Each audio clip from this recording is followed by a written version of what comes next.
I am in the book of Deuteronomy in my daily Bible reading. In chapter 10, God tells his people they need to circumcise their hearts. God wasn't asking for cold obedience. He was calling them to follow his laws with love and the right heart. And one of the clearest places this showed up was in how they treated the sojourner in their land.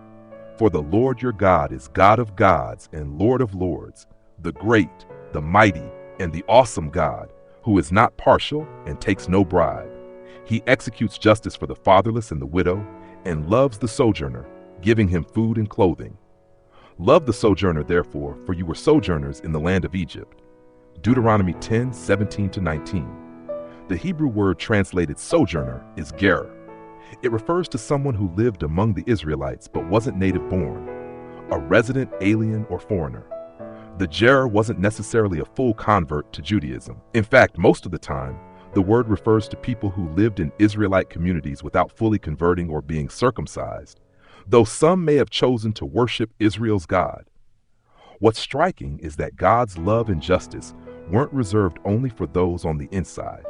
He specifically commanded his people to love the outsider, not just the ones who shared their beliefs or culture, but anyone who lived among them. And the reason? For you were sojourners in the land of Egypt. They knew what it felt like to be strangers. They knew what it meant to be vulnerable, dependent, easily overlooked. That memory was supposed to shape how they treated others, with mercy, with welcome, with open hands and hearts. And doesn't that sound like Jesus? Born in a stable with no place to lay his head, taken to Egypt as a refugee, raised in a town nobody respected, surrounded by tax collectors, fishermen, lepers, Gentiles, and women no one else would speak to.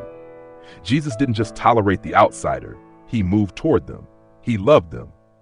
Think about how he treated the Samaritan woman at the well in John 4. She was an outsider in just about every way, ethnically, theologically, morally. And still, Jesus spoke to her with dignity. He offered her living water before she had a chance to clean up her life. Or take the parable of the Good Samaritan. The priest and the Levite, religious insiders, pass by, but the one from the hated group stops, helps, and shows mercy. And Jesus says, "Go and do likewise." Then there's Matthew 25, where Jesus describes the final judgment. I was a stranger and you welcomed me. Matthew 25:35. That word stranger could just as easily be translated sojourner. Jesus so closely identifies with the outsider that how we treat them is how we treat him. The call to love the sojourner in Deuteronomy 10 sounds exactly like Jesus, because it is Jesus. The law was never meant to be cold or distant. It was meant to show us what God is like. And when Jesus came, that heart took on flesh. He didn't just tell us to love the sojourner, he became one. And now he calls us to do the same. Not because we're trying to prove something, but because grace has changed us, and grace always opens the door to others.